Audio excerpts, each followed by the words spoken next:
La polygamie est un sujet qui fait débat actuellement en Côte d'Ivoire. Qu'est-ce qui se passe? Pourquoi est-ce qu'aujourd'hui nos braves femmes, je dirais la population entière, permet à ce que ce débat puisse exister encore après plus de 60 ans d'existence? Tu veux en savoir plus davantage sur la polygamie? Alors accroche-toi, c'est parti. Dans notre émission, la chronique Regard sur la cité.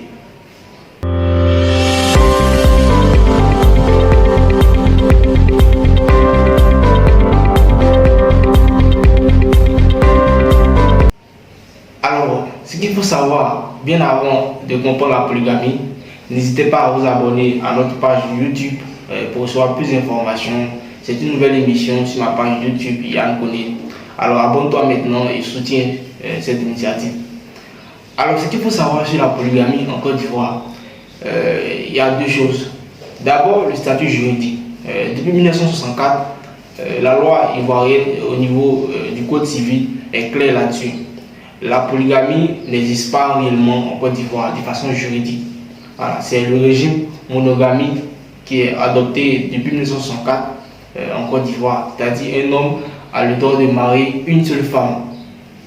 Alors, malgré ce constat, nous remarquons que dans nos cultures ancestrales, beaucoup de familles, beaucoup de religions s'approprient ce concept de polygamie. Vous le constatez même chez les musulmans, où un homme a l'obligation, a le droit, je dirais d'ailleurs, de marier 2 ou 3 femmes. Alors, la question qu'on doit se poser, c'est que, est-ce qu'aujourd'hui, en Côte d'Ivoire, on doit toujours continuer avec le même système? Parce que si vous le constatez avec moi, en 2019, il y a eu une loi qui a été prise relative aux enfants hors mariage. L'État ivoirien a statué là-dessus que désormais, tous les enfants issus hors mariage pourront avoir le même droit que les enfants nés dans le mariage. Il va donc sans dire, d'ailleurs, si ces enfants qui ont eu le même droit que les enfants nés dans le mariage, alors pourquoi est-ce qu'on ne peut pas le faire avec les femmes qui ont, elles, donné naissance à ces enfants?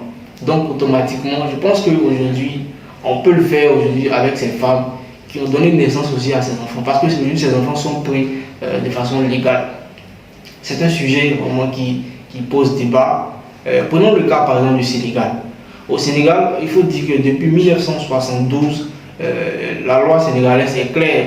La polygamie est légale au Sénégal. Et là-bas, le droit est dit clairement qu'il faut avoir au maximum 2 femmes par couple. Et lorsque tu choisis ton régime, tu te contentes uniquement que de respecter ton régime. C'est-à-dire quoi? Si tu as opté pour le régime monogamique où un homme doit marier une seule femme, tu restes dans ce régime. Et si la loi constate que par ailleurs tu as eu à enfreindre à cette loi, automatiquement tu peux avoir une peine d'emprisonnement.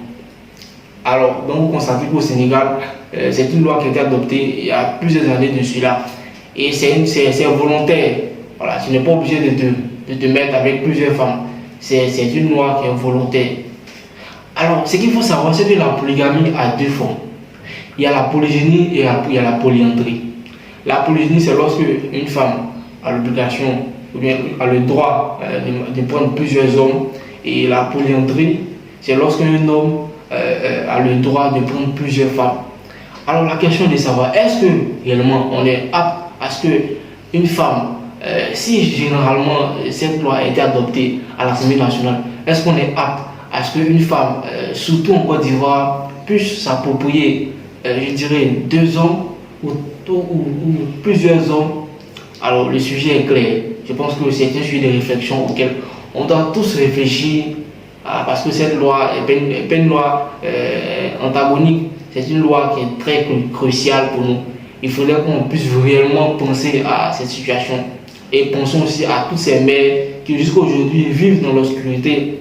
Parce que comme vous le constatez, il y a plusieurs mères aujourd'hui qui ont donné naissance à beaucoup d'enfants qui aujourd'hui veulent avoir la part d'héritage. Mais grâce à ce statut juridique qui est clair sur le régime monogamique, beaucoup de mères aujourd'hui se rencontrent ces difficultés. Alors il faudrait se pencher sur la question. Moi, à mon avis, de façon personnelle, je dirais que oui, parce que les temps ont évolué. En 1964 n'est plus 2026.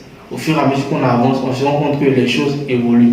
Et la société, elle aussi, elle est évolutive. Donc, il serait judicieux, pour ma part, d'octroyer ce régime polygamie, c'est-à-dire un homme a l'obligation de prendre 2 ou 3 femmes. C'est un choix. C'est un choix. Ça dépend du régime dans lequel le couple se situe.